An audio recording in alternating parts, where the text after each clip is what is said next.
Olá, muito boa tarde a você, conectado conosco aqui pelo Notícias Agrícolas. Está no ar o nosso boletim de fechamento do mercado, olhando para o que está acontecendo com os preços dos grãos lá na Bolsa de Chicago. A soja, por exemplo, teve um dia de fechamento misto, mas sem grandes modificações. Pouca diferença em relação aos fechamentos anteriores, porém, lembrando que os primeiros vencimentos encerraram positivos, os vencimentos de mais longo prazo, mais lá para o final do ano, encerraram aí de forma negativa. Enfim, o que a gente tem hoje, na verdade, em relação ao mercado que a gente precisa entender, é uma falta de novidade, uma falta de notícia, e isso deixa a soja nesse marasmo. Mas o que pode acontecer? E daí entra a análise de oferta e demanda e principalmente do andamento da demanda. A gente tem dois cenários ou dois retratos em proporções diferentes aí, um retrato atual e um retrato para daqui a alguns dias, algumas semanas, quem sabe até alguns meses.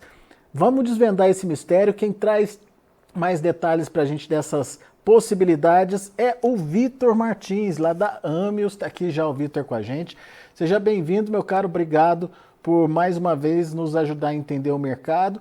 Por enquanto, um mercado bastante xoxo e sem grandes novidades, Vitor. O que está acontecendo? O que é esse mercado atualmente?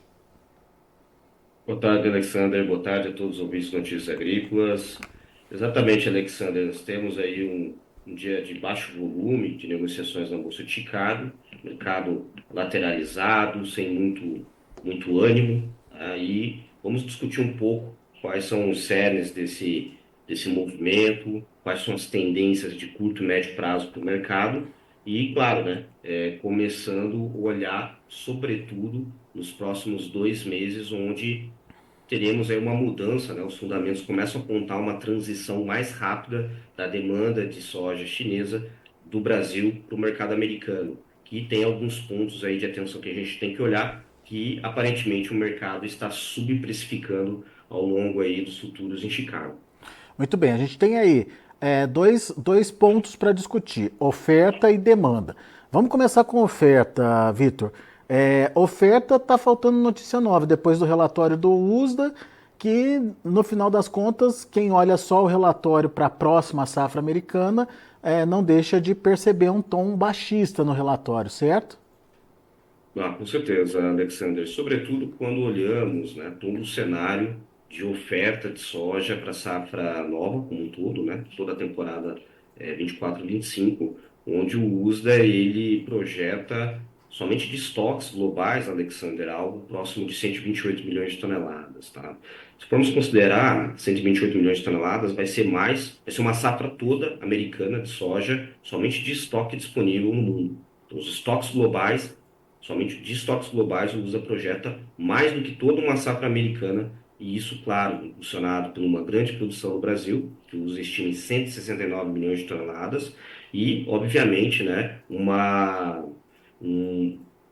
maior, né, um crescimento expressivo na oferta de soja dos Estados Unidos, mesmo em um cenário ali de área ainda um pouco incerto, porém, né, o que o mercado hoje trabalha é que os Estados Unidos, para a temporada 24-25, né, que vai começar agora em setembro, terá, né, um aumento ali, um acréscimo de 30% no estoque final ao longo de toda a temporada, o que evidentemente coloca muita pressão e peso em cima de um mercado de exportação americano mais aquecido, né, que é uma realidade que não está acontecendo agora. Então, de um lado que você tem um USDA trazendo um cenário de maior oferta nos Estados Unidos e, consequentemente, também aumentou a projeção de exportação para a temporada 24-25, o ritmo do programa de exportação e a construção de todo o livro de exportação para a temporada 24-25, ele contrasta com essa projeção do USDA, o que reforçaria um cenário de ainda maior aumento nos estoques para a temporada 24-25. E esse problema tem um nome, que é a ausência, né, e total escassez de demanda de soja americana pela China, olhando a temporada 24-25, que começa, evidentemente, em setembro. Bom, então a gente já tem essa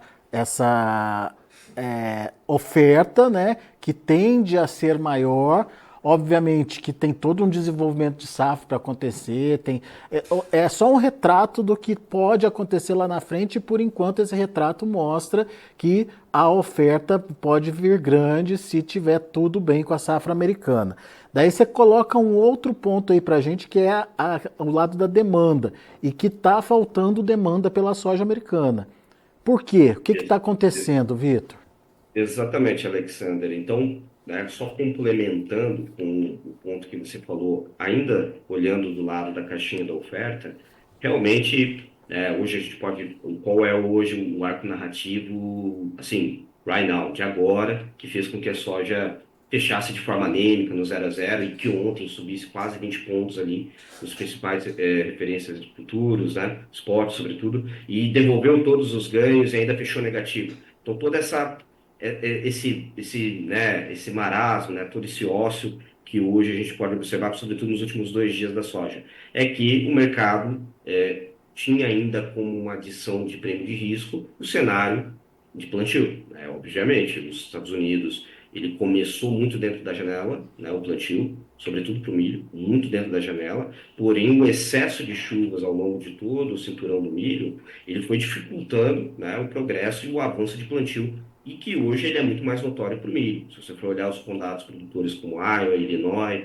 Minnesota, que representam ali mais de 30% da área de milho, o atraso ele é muito significativo, o que fez com que o milho em Chicago tivesse um suporte, né? Aqui no Brasil subiu também o milho, então o milho realmente foi o protagonista ali, em termos de valorização ao longo dos últimos dias, e a soja ficou de lado. Por quê? Porque o clima, né, apesar do excesso de chuva atrapalhar o progresso de plantio do milho, o mesmo não ocorreu para a soja. A soja, o plantio da soja, tá, em termos nacionais, está dentro da média de 5 anos, tá, em torno de 32%. Em Illinois está um pouco atrasado, mas nada com que um final de semana de clima um pouco mais seco e quente faça com que tenha um progresso no ritmo de campo e um salto no progresso de plantio, e é o que o mercado está precificando agora. Se você for olhar os modelos americanos rodados nessa tarde, já mostra um cenário onde vai ter menos chuvas no cinturão do milho, sobretudo no leste do cinturão do Corn Belt, vai estar um pouco mais seco, mais quente, ou seja, o plantio vai se desenvolver muito bem, obrigado. Tá? Então, o plantio de soja nos Estados Unidos está sem nenhuma ameaça significativa e substantiva nesse presente momento. Então, do lado da oferta se reduz, né, se subtrai prêmio de risco climático, ok? Porém, o mercado, olhando do lado da demanda, hoje, né, aí a gente entra no ponto que você mencionou, entra no lado da caixinha de demanda que gera muita preocupação, que é a total ausência da China no programa de exportação 24-25. Alexandre, se a gente for considerar essa mesma semana do ano passado, a China tinha em seu nome mais de 1 milhão de toneladas de soja comprometido, né, olhando para embarques ali entre segunda quinzena de agosto e começo de setembro, que é quando a gente já tem disponibilidade de safra de soja disponível, né, padronizada já ao longo do delta e claro, né, soja evidentemente nova. Né? Você tem, como comparação, em 2022, a discrepância é ainda maior.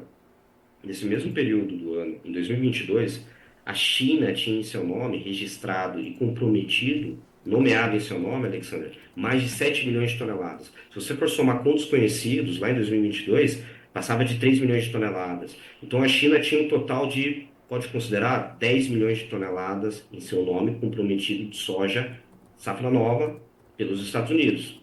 Hoje, a China, somente a China não tem nada, é zero. Se você for pegar um relatório do USDA, isso é oficial, está disponível no site do USDA, saiu hoje de manhã, inclusive, a China está zerada. Não tem nenhuma tonelada de soja, temporada 24-25 americana, nomeado em nome da China. De desconhecidos, algo próximo de 600 mil toneladas. No ano passado, passava de 2 milhões e meio. Então, o comprometido de soja safra nova nos Estados Unidos, ele é hoje 65% inferior do que foi no ano passado. Então, o mercado fica cético de que O programa de exportação estimado pelo USDA, que saiu no último relatório de oferta e demanda do USDA, onde o USDA ele trouxe um aumento na ordem ali de 7% no total a ser exportado de soja pelos Estados Unidos na temporada 24-25, em detrimento do que nós tivemos do ano passado, né? Que é, do ano passado não, da atual temporada. Então, o USDA está falando assim, olha, os Estados Unidos vai exportar mais soja a partir da temporada 24-25. Mas se você for ver no D0, a figura agora, se você dá um zoom in, peraí, mas não tem nada comprometido para a China. Como que ela vai, né, como que a execução vai permitir com que o programa de exportação americano, né, todo o desenvolvimento de exportação e escoamento de soja, ele atinja um número, né, outrora estimado pelo USDA. Então, o mercado está muito cético que esse número ele vai ser performado.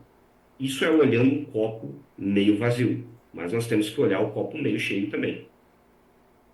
Pois é. E o que, que seria o copo meio cheio, Vitor?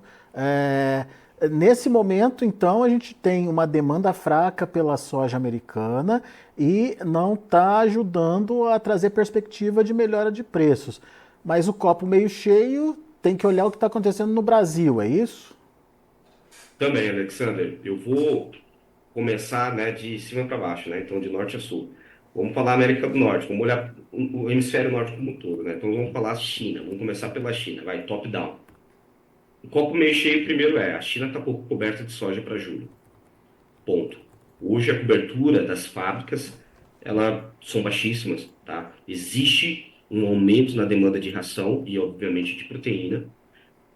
Isso é refletido nos futuros da Bolsa de Dalian, é refletido nos bases do farelo no mercado chinês e, obviamente, como um fator de segunda ordem, né, você tem um impacto, uma externalidade positiva nas margens de esmagamento. E as margens de esmagamento hoje na China são positivas, tá? Em torno da ordem de 20 a 25 dólares por tonelada.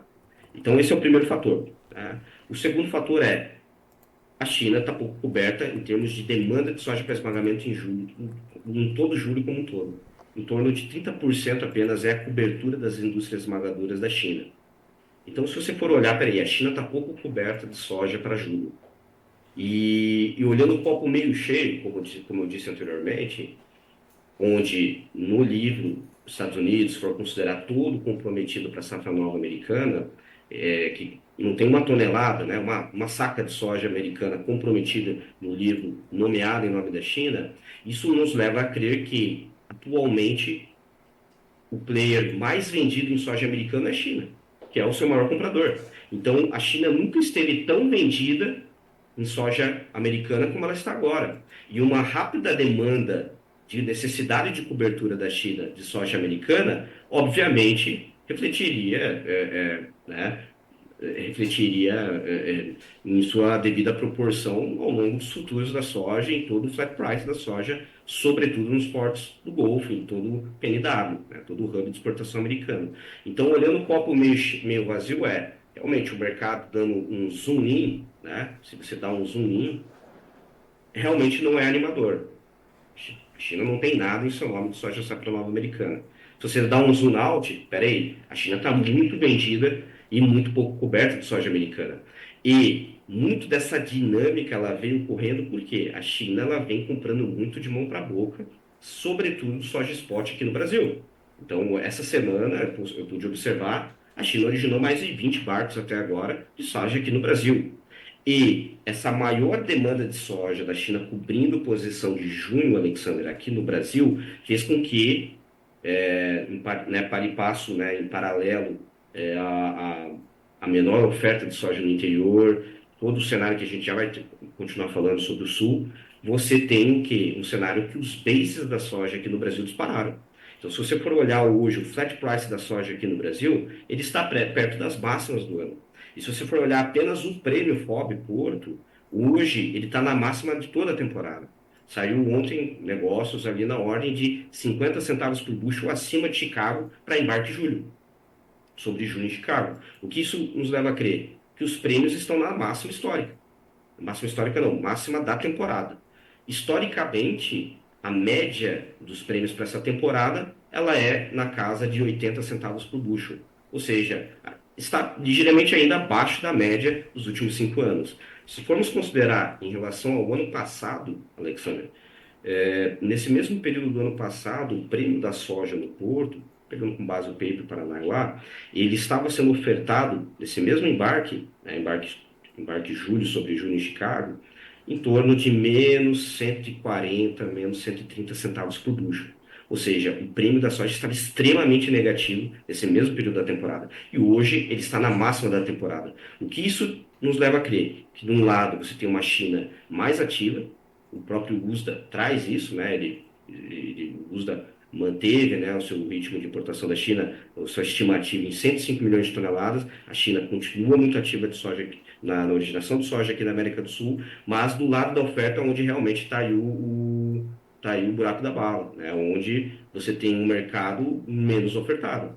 Você tem um mercado menos ofertado vis-à-vis a grande quebra que nós tivemos no Brasil esse ano, sobretudo no Centro-Oeste. Então, você tem, um lado, os prêmios da exportação subindo rapidamente aqui no Brasil, em tandem com uma maior demanda de soja no interior para esmagamento. As margens de esmagamento aqui no Brasil melhoraram, né? Os prêmios do farelo dispararam essa semana, do óleo de soja dispararam, a demanda de biodiesel está se reaquecendo aqui no Brasil, vai ter maior demanda de soja para processamento e esmagamento, soja essa que vai ficar no mercado interno, sobrepondo com os prêmios fortes, que obviamente sobe aqui no interior, ele sobrepõe o bid da exportação. Então, a China vai ter que pagar mais caro para a soja brasileira. Esse é um cenário que a gente tem que olhar agora, Alexandre. Por quê? O spread, né, diga-se de passagem, o diferencial entre a soja brasileira posto China em relação à soja americana posto China, ele está no menor spread da temporada, que é de aproximadamente 10 dólares por tonelada. 2 meses atrás, esse spread ele passava de 70 dólares por tonelada. Então, o rápido encarecimento da soja brasileira, falando em flat price, ele fez com que diminuísse o diferencial de preço para a soja safra nova americana, tanto no spot quanto para a safra nova. Mas olhando para julho e agosto, a gente já fala de safra nova americana, obviamente, porque a China iria originar essa soja ali em agosto para estar recebendo a primeira quinzena de setembro. Então, o que isso nos leva a crer, Alexander? O rápido encarecimento da safra de soja aqui no Brasil, da safra de soja não, da saca de soja aqui no Brasil, no interior, reflete no maior encarecimento da soja FOB Ports, diminuindo o diferencial para a safra nova americana, fazendo com que a China tenha que virar a chave mais rápido e originar mais cedo safra nova americana, soja dos Estados Unidos, a qual ela está praticamente zerada de cobertura. Bom, isso vai exigir uma mudança de comportamento da China em termos de compras. Quando que isso vai ficar perceptível a ponto de mudar a chave e fazer Chicago sentir essa possibilidade, Vitor, na sua opinião? Olha, Alexander, eu acho que o mercado ele continua subprecificando a dimensão da catástrofe que tivemos nos nossos colegas do Rio Grande do Sul. É algo sem precedentes, o mercado ainda não está preparado e aparentemente não precificou corretamente a dimensão do problema. Tá? Por mais que falam, né, agora se especula muito, quanto que quebrou, né? Ah, quebrou 5 milhões de toneladas no Rio Grande do Sul, quebrou 2, 1. Não importa apenas em termos absolutos o quanto vai quebrar ou não, mas uma coisa é certa, você não vai ter logística. Todas as principais esmagadoras, toda a eficiência logística foi comprometida, né? As principais esmagadoras tiveram que adicionar rotas, tiveram que alternar por rotas muito mais inacessíveis, né? De 300, 400 quilômetros de ferrovia para buscar rotas alternativas para conseguir realizar a execução de suas entregas. E então, se você for olhar hoje o line-up, né? O line-up ele tem aproximadamente pouco menos de 1 milhão de toneladas de soja comprometida no line-up pelo Porto Rio Grande. Se a gente for considerar, Alexander, a eficiência logística disso é ainda uma incógnita. O mercado só vai conseguir oferir isso nos próximos dias, à medida com que as coisas ou piorem ou melhorem lá no Rio Grande do Sul. Mas o tempo vai dizer o quanto que dessa eficiência logística já está sendo precificado ou não. Uma coisa é certa, já está sendo refletido isso Nos no custo prêmios, né? portuário, custo de detention, demurrage, tudo isso vai fazer com que a China, que originou muito no spot, sobretudo no sul, ela também tenha que demandar mais soja dos Estados Unidos safra velha para fazer um hedge de execução. E é algo que aconteceu. Ontem o USDA anunciou a venda de 180 mil toneladas de soja para destino desconhecido, né? Mais de dois terços das vezes é a China, 90% das vezes é a China, e desses 180 mil toneladas, 120 mil toneladas é safra velha. Ou seja, soja agora para embarque ali entre junho, julho e agosto. Okay? E o restante para safra nova, que aí é uma soja ali de segunda quinzena de agosto para a primeira quinzena de setembro. Ok, o que isso está querendo dizer? Que a China já está começando a originar soja safra velha americana como um hedge num cenário de deterioração ainda maior e ruptura logística aqui no sul. Então, hoje, Alexander, começa a se colocar que os futuros ainda não precificaram, como o mercado físico está precificando. Então, o mercado físico já está precificando todo esse cenário via basis, tanto da soja, do farelo e do óleo. O prêmio do farelo de soja, Alexander, vamos considerar o Rio Grande do Sul. O Rio Grande do Sul representa 15% do esmagamento nacional de soja no Brasil, em torno de 22% a 23%, um quarto da produção nacional de biodiesel.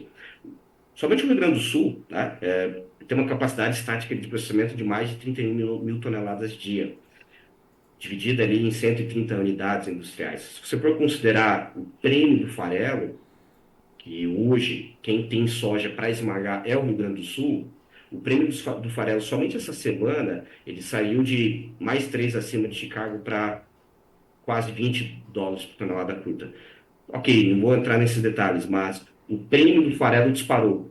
O prêmio do farelo disparando, junto com o prêmio do óleo de soja, que estava bem negativo e diminuiu, né, a sua oferta negativa, né, menos 350 cents ali abaixo de Chicago, saiu um negócio essa semana, isso fez com que as margens de esmagamento no interior ficassem melhores, elas estão mais fortalecidas, estão positivas, o que está demandando maior demanda de soja para esmagamento, muito dessa demanda que talvez, acredito eu, que o Rio Grande do Sul talvez não consiga atender, dado esse cenário logístico comprometido e toda essa catástrofe. Fora isso, ainda mais para o sul, você tem o cenário de greve na Argentina. Então, tivemos um deslocamento de demanda e um deslocamento de margem de esmagamento positiva para as principais processadoras no Brasil, ok? Muito pela conta também do biodiesel, obviamente. Mas isso vai fazer com que, esse é o fator de primeira ordem, o fator de segunda ordem, a derivada disso tudo é maior demanda de soja no mercado interno. As fábricas, as processadoras estão pouco cobertas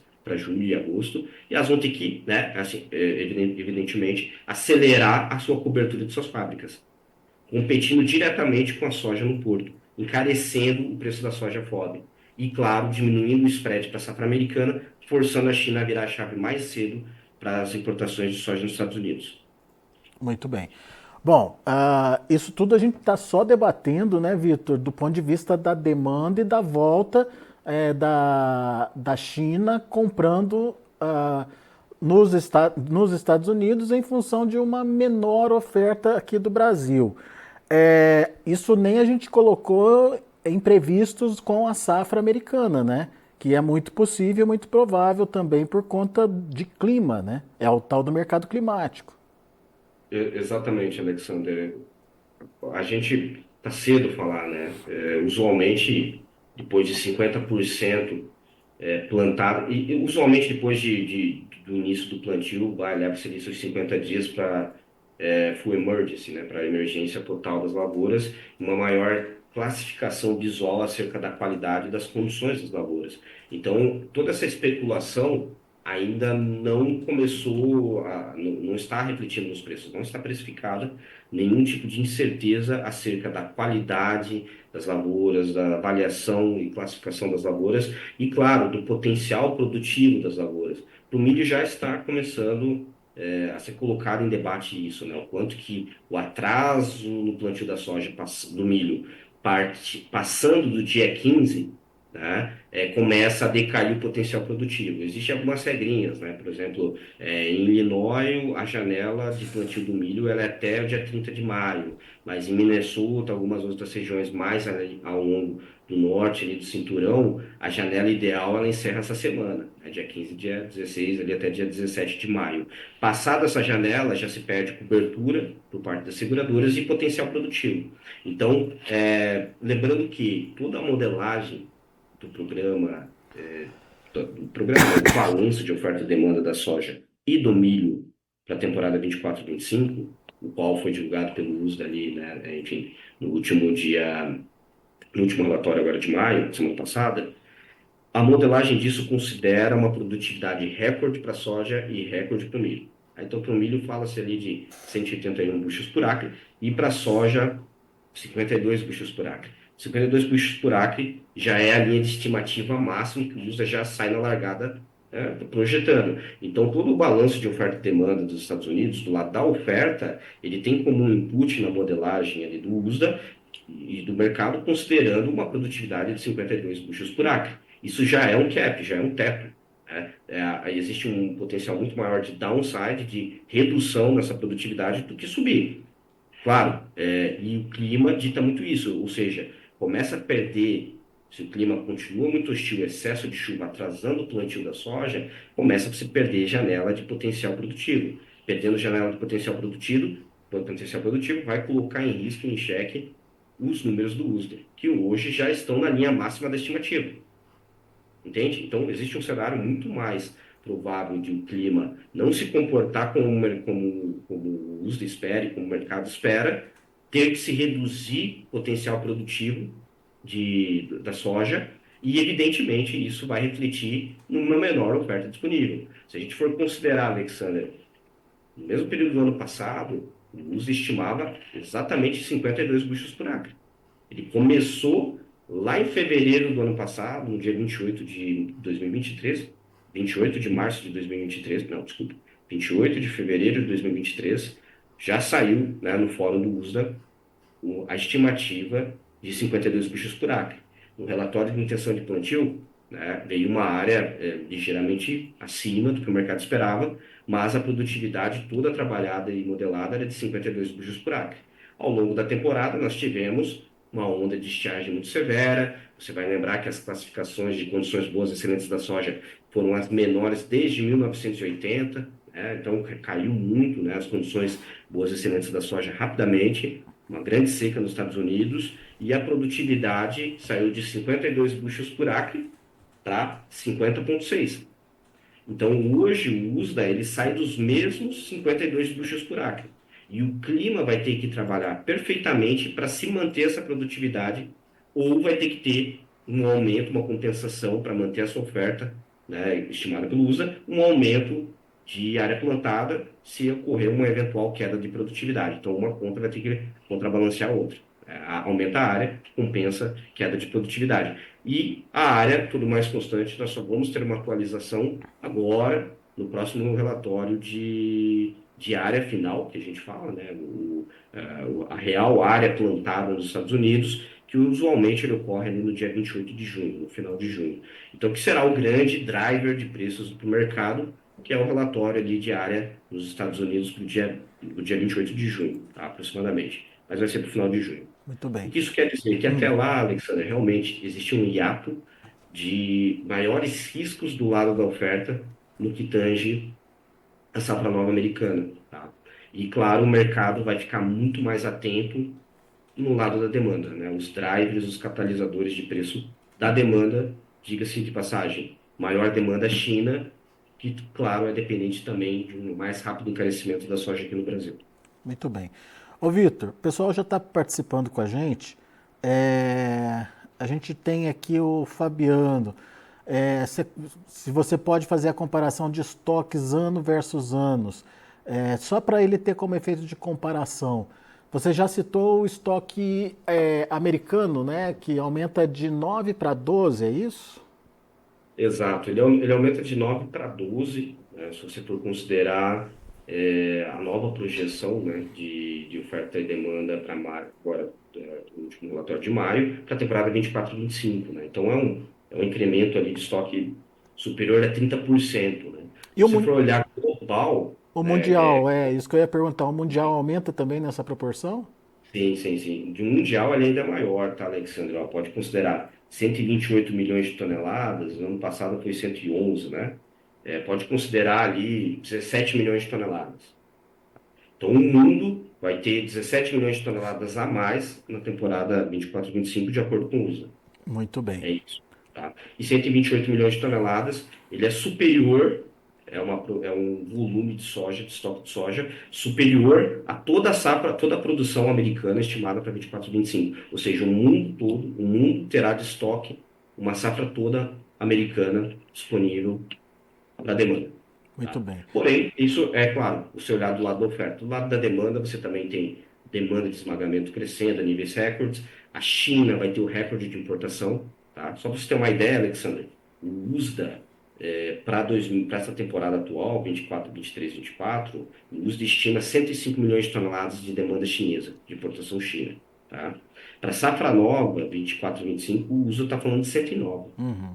4 Ok? milhões a mais Então, aí. assim, a China, a demanda chinesa por soja não está retrocedendo como muitos falam, Uhum. né? A China, todo ano a gente fala, está tendo mudanças de hábitos alimentares, está tendo maior incidência de zoonoses, uma grande incidência de gripe suína, né? O plantel de soja, o plantel suíno na China diminuindo, né? A menor demanda de proteína na formulação das rações, mas a China não para de aumentar a demanda de importação global, ano após ano. Se a gente for considerar ano passado, pode colocar aí, Alexandre, o total de importação da China, temporada 22-23, a gente está falando do quê? 104 milhões de toneladas, 105 para 109. A gente pode passar de 110 milhões de toneladas, Uhum. algumas casas falam de 111, né? Bottom line, via de regra, a China olhando, isso é o zoom out, dando um zoom in, a China está pouco coberta, cobertura para Vai junho precisar apenas de comprar. 30%, as margens de esmagamento positivas, maior demanda no consumo interno, tá? Aumento nos bases do farelo de soja, ou seja, um rápido encarecimento no mercado de proteína local. A China, ela vai ter que cobrir. Aham. E essa demanda, hoje a gente pode falar que o maior player, the big player, vendedor da soja hoje no mercado, vendido em soja americana é a China. A China é o maior vendido em soja dos Estados Unidos hoje no mercado. Muito bem. Tem a participação do Caio Davi também. O preço do óleo tem caído, óleo de soja tem caído nos últimos dias. Qual que é a sua expectativa de preços aí para esse óleo? O que que a gente deve ver em termos de comportamento de preços para o óleo? O óleo hoje, ele voltou, né? Ele recuperou, ele subiu 2% hoje. Os prêmios ficaram flat. O flat price do óleo, evidentemente, está melhorando. Os bases do óleo de soja melhorando aqui no Brasil, muito em função de uma maior demanda de biodiesel, FII das fábricas aumentando, retirada também ó, acelerando. Então, claro, olhando no mercado interno, né, todo o deságio que tínhamos. Esse óleo de soja não está indo para Porto, ele está ficando no mercado interno, vai ficar para o mercado de biodiesel. Ou seja, existe uma demanda sendo construída e se aquecendo por óleo de soja no Brasil, no mercado interno. Isso se reflete num fortalecimento rápido dos bases aí no mercado interno. Olhando Chicago, tá, Caio, nós tivemos aí uma semana bem turbulenta para o óleo de soja, né? Ele buscou máximas, subiu 5%, depois despencou 5%, muito com base de alguns rumores de que a Casa Branca, né, o Biden, o pacote de tarifas do Biden contra a China, incluiria as importações de óleo de soja, óleo de cozinha usado, que hoje é muito a principal biomassa de matéria-prima para produção de HVO, né, que é o famoso diesel renovável. Então, evidentemente, né, como aqui no Brasil o B100, né, o biodiesel, né, que é uma outra formulação, né, ele não é hidrocarboneto, não vou entrar nesse detalhe agora, mas a demanda de biodiesel no Brasil hoje tem como matriz 2/3 de matéria-prima o óleo de soja. Nos Estados Unidos, idem. Lá nos Estados Unidos está ocorrendo um aumento e uma demanda na capacidade de produção de uma nova matriz de produção de energia renovável, que é o diesel renovável, o HVO. Tá? Que, evidentemente, ele tem outros leques de matéria-prima que não dependem tanto do óleo de soja. Né? Pode ser o sebo bovino, a canola, você tem o próprio óleo de soja de cozinha usado, e a China tem sido o grande fornecedor de óleo de soja de cozinha usado para os Estados Unidos. Então, canibalizando com a maior demanda de óleo de soja no mercado interno americano. Então, uma medida de protecionismo local também das indústrias locais, que vem investindo em uma certa quantia bilionária anualmente na expansão de capacidade produtiva de diesel renovável e, claro, de sobretudo de HVO, você tem um mercado que ficou essa semana especulando que o governo americano iria introduzir tarifas de importação, aumentar ali de 4 para 20% aproximadamente, as tarifas de importação sobre o óleo de soja de cozinha usado, que hoje o grande exportador para os Estados Unidos é a própria China. Então, olha que interessante, né? A China importa soja dos Estados Unidos para esmagar essa soja, processar o óleo de soja usado, ele volta para os Estados Unidos e concorre com a indústria local. Né? E veio, né, deteriorando e limitando o potencial de apreciação de óleo de soja lá nos Estados Unidos, né? Que é uma função hoje toda do mercado de energético, né? Da demanda das indústrias. Então, sim, respondendo à pergunta do Caio, até para não ser pela tangente, o óleo de soja ele caiu justamente como sobe no boato, realiza no fato, né? Não houve essas tarifas que outrora o mercado estimava. Tá? As tarifas foram mais em cima de componentes elétricos, semicondutores, né? Toda a briga que é muito maior em termos de share de mercado, olhando os veículos elétricos e demais tecnologias, semicondutores. Do lado do óleo de soja ficou de fora.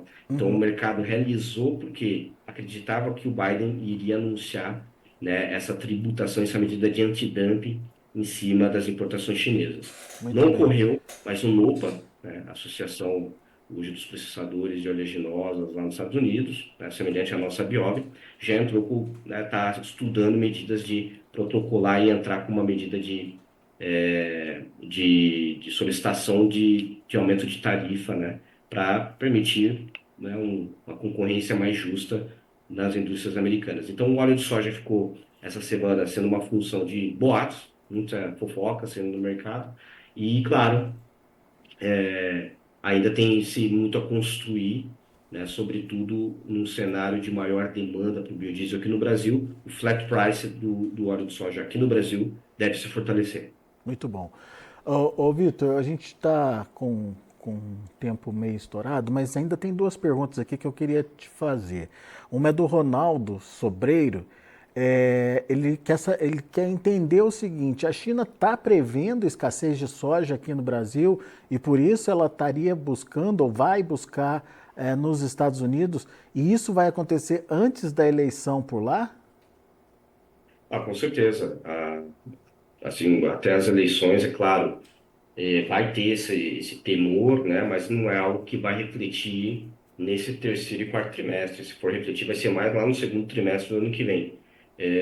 No curto prazo, a gente tem que pensar, claro, a Sinoggrain como reserva estatal, né, estratégica das reservas chinesas, ela originou muito no exporte da Argentina, né? Ela tem como preferência a soja argentina, dado o teor de óleo, né? E é uma soja mais adaptada obviamente, com menor conteúdo de óleo, que é ideal para as reservas estratégicas com carrego, né, de estoque. Porém, as processadoras comerciais, né, pode-se dizer a Coffee, a Wilmar, elas têm originado soja aqui no Brasil para cobrir spot, e no longo, claro, vai ser uma função de preço, né? Apesar de que, claro, as processadoras privadas comerciais, vamos dizer, dado que a China é uma economia de Estado, né, elas não vão querer bater de frente com o partido, né, com o partido chinês, num sentido de demanda de retaliação, mas não é algo que o mercado está colocando no radar agora. A China está pouco coberta e ela sabe que no Brasil teve uma quebra significativa porque ela é refletida via prêmio. Então, os prêmios, né, os bases da soja, o flat price, vai ser o principal driver e termômetro de forçar as processadoras a terem que virar a chave para a soja americana, que logo vai ser uma soja nova, né, de maior proteína, porque vai estar entrando no mercado, soja nova e mais barata. Então, no final das contas, o preço vai ser o balizador ali de ditar quem que vai ser a origem que vai estar ofertando. Sazonalmente, o mercado americano ele começa a ser mais competitivo posto China a partir, evidentemente, de agosto, setembro, outubro. Mas a janela de embarque é outubro, novembro, dezembro, é o AND. É onde os Estados Unidos exporta 50% do seu programa, ele performa no quarto trimestre. Porém, esse ano ele deve começar mais cedo, porque o plantio da soja, a partir de todo mais constante, está dentro da janela, você vai ter evidentemente, um cenário de rápido encarecimento de soja aqui no Brasil, empurrando e deslocando demanda mais rápida da China para originar soja americana. Muito bem. Então, o preço vai ser o grande driver e isso já está acontecendo. O spread diminui rapidamente, o Brasil continua se fortalecendo e eu acredito que os bases da soja continuam se fortalecendo, buscando muito dentro das médias de 5 anos, que é em torno de 110 centavos por bushel acima, ali em torno da segunda quinzena de julho. E hoje os prêmios estão 50 centavos por bushel. Então, o flat price da soja tem um potencial sazonal, se for olhar a média de 5 anos, de apreciação em torno de 50 centavos por bushel, independente de Chicago. Muito bom. Ô Vitor, para finalizar, a pergunta do Darcy Napivoski, eu acho que é isso. Qual o nome, qual o volume de soja você imagina que tem nos armazéns ou que está prejudicado nos armazéns por conta das enchentes lá no Rio Grande do Sul? Além, obviamente, daquela quantidade de soja atingida nas lavouras. Já dá para fazer essa conta, Vitor, ou ainda é cedo? Ainda é cedo, tá? Ainda é cedo, é uma conta que inclusive a gente está, eu tô levantando isso. Tem muitos dados que podem ser, assim, tricks, né? Pode ser pegadinhas no sentido de que, apesar de certo volume entrar como comercialização, outros não entram. Tem muita soja a fixar no Rio Grande do Sul, né? Soja que já trocou de dono, já trocou de mão, mas ainda não conta como soja comercializada, mas é uma soja a fixar. Se for considerar hoje, né? Se a gente for pegar o potencial ainda a ser colhido, né, em torno de uns 15 a 20%, pode considerar algo ali perto de 5 a 6 milhões de toneladas a ser colhida ainda, que está em campo, né? Mas em termos de soja ainda em armazém, pode se considerar aí tranquilamente mais de 10 milhões de toneladas, 10, 15 milhões de toneladas. Muito soja que está lá, mas é soja a fixar, né? Ou soja já comprometida, e isso, claro, a gente vai observar aí pelo line-up portuário e observar o quanto vai perder ritmo o line-up de exportação de soja pelo Porto de Rio Grande. De farelo tem algo em torno de 200 mil toneladas, e de soja até semana passada, passado de 1 milhão de toneladas. Hoje tem menos de 900 mil toneladas o line-up. Então está caindo rapidamente. O que isso quer dizer é ainda está cedo para a gente levantar, né, e contabilizar aí o potencial de soja que está nos armazéns em situações insalubres, mas claro, isso vai refletir em uma maior incidência de soja variada, vai ter muito, né, chão para discutir o real estrago, né, dessa catástrofe sem precedentes ali no Rio Grande do Sul. Muito bem. Bom, nosso tempo já está esgotado aqui. Agradeço muito ao pessoal que interagiu com a gente pelo chat do YouTube. Obrigado pela participação de todos vocês. Fabiano está agradecendo aí o excelente conteúdo. Obrigado, Fabiano. Zé Natal está dando boa tarde aqui para a gente. Boa tarde para você também, meu caro. Bom, pessoal, muito obrigado. Como eu disse, pela audiência aqui, por vocês estarem ajudando a gente a tornar essa conversa mais interessante aí do ponto de vista do produtor. Lembrando que quem está acompanhando a gente pelo chat do YouTube precisa fazer sua inscrição aí no canal. Não deixa de dar seu like, o seu joinha aí pra gente e ativa o sininho. Tem um sininho ali que é só ativar e você vai receber as nossas informações toda vez que elas estiverem entrando no ar aqui para você, combinado? E ao meu amigo Vitor Martins, mais uma vez, muito obrigado pela disponibilidade de estar aqui com a gente. Volte sempre, Vitor. Obrigado, Alexandre. Um abraço a todos. Se inscrevam no canal, ativem o sininho e nos vemos na próxima. Obrigado, Alexandre. É isso aí. Até a próxima. Tá aí, Vitor Martins da Amios, trazendo informações importantes sobre o mercado da soja. São dois momentos aí para a gente prestar atenção. O momento atual é esse de pressão nas cotações, sem grandes novidades, o mercado parado, todo mundo de olho no que está acontecendo na safra americana, o desenvolvimento da safra. Se der tudo certo por lá, temos oferta grande chegando e uma demanda ainda pequena por conta da China, principalmente em relação à safra nova lá dos Estados Unidos. Pequena não, zerada, como disse o Vitor Martins aqui pra gente. Num segundo momento, temos aí uma condição um pouco mais favorável para os preços. Isso pode acontecer até ali final de junho, segundo a expectativa do Vitor Martins. Isso porque A China segue comprando a soja aqui no Brasil. Isso já fez os prêmios subirem bastante por aqui. E daqui a pouquinho a gente vai ter uma disputa mais acirrada entre exportação e mercado interno e principalmente fazendo com que os prêmios subam a ponto de tornar a soja brasileira menos competitiva para exportação.